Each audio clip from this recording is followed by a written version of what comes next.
parking lot after carrying all his luggage inside and up to his room. We stood feeling awkward, grieving, and silent. Everyone was waiting for me to say the right thing, but there are no right things at moments like that. And the silence was unbearable. Finally, I said, "Well, I guess this is it, son. Say goodbye to your sister."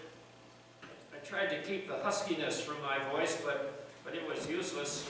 They were a little awkward, but they embraced, and she cried. Say goodbye to your brothers. It's a lot easier for these two boys who had fought and argued. They held each other as though they had always been best of friends. Well, they didn't cry. Say goodbye to your mother. My voice was a raspy whisper now. I'd lost control. His mother was already crying and had been for the last 20 minutes, and now he could hold it no longer. He cried, held his mother for a long time. Then it was my turn. He put his arms around my neck and he said, I love you, Dad. The finest words a man ever heard. The words that pay for the sleepless nights, the loan that never got repaid, the gas tank that never got refilled, the bed that never got remade, the grass that never got mowed, and the garbage that never got dumped. They pay for the thoughtlessness, the ring around the bathtub, the unfulfilled promises to do it as soon as I get back, and all the lessons he had promised he had learned, but had not. I love you, Dad. That pays for it all. Because what else is there? What else could pay? What else would stay in your heart? What else could you take to your hospital bed and to your death? I love you, Dad, and that will last.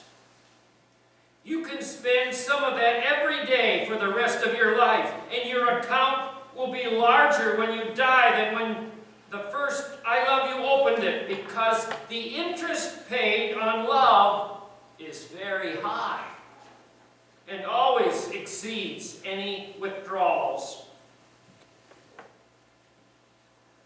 When it was done, when there was nothing to do but leave, we drove slowly away. I was leaving my son in the hands of strangers in a strange city.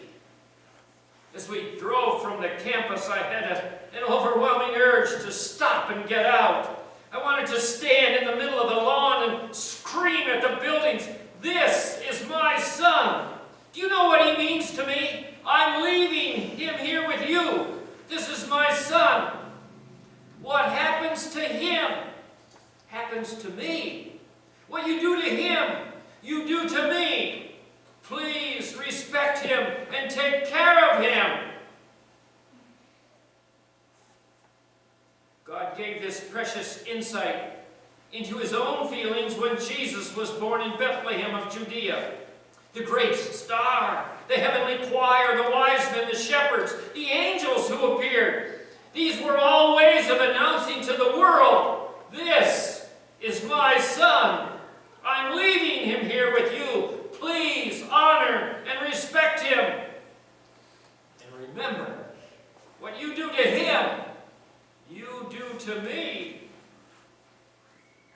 This affirmation is repeated at the baptism of Jesus, again at the transfiguration, and finally at the cross. Every time the voice of the Father affirms, "This is my son. I'm proud of him, and I acknowledge him as my son, my one and only son. Respect him. An integral part of knowing God is understanding His feelings.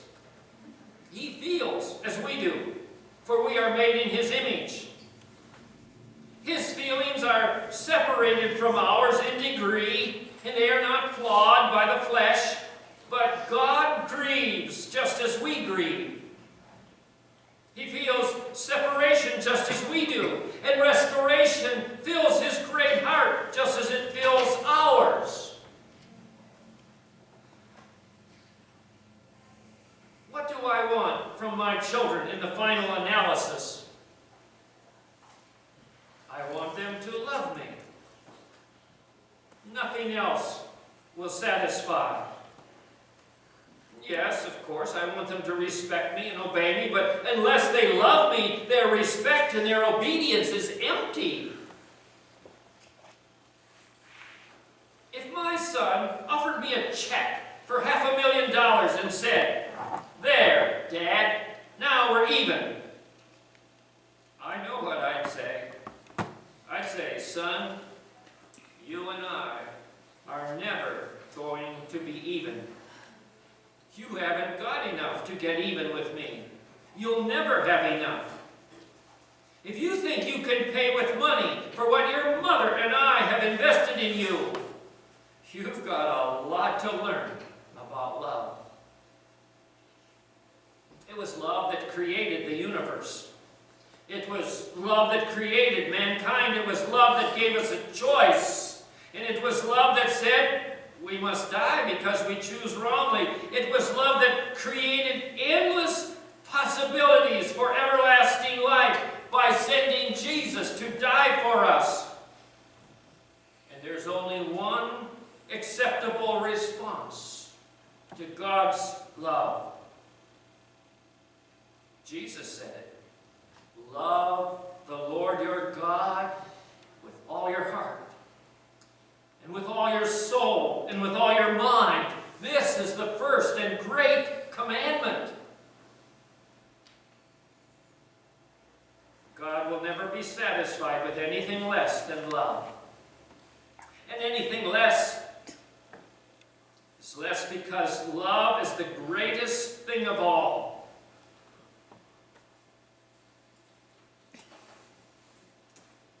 May we pray this morning and tell our Heavenly Father,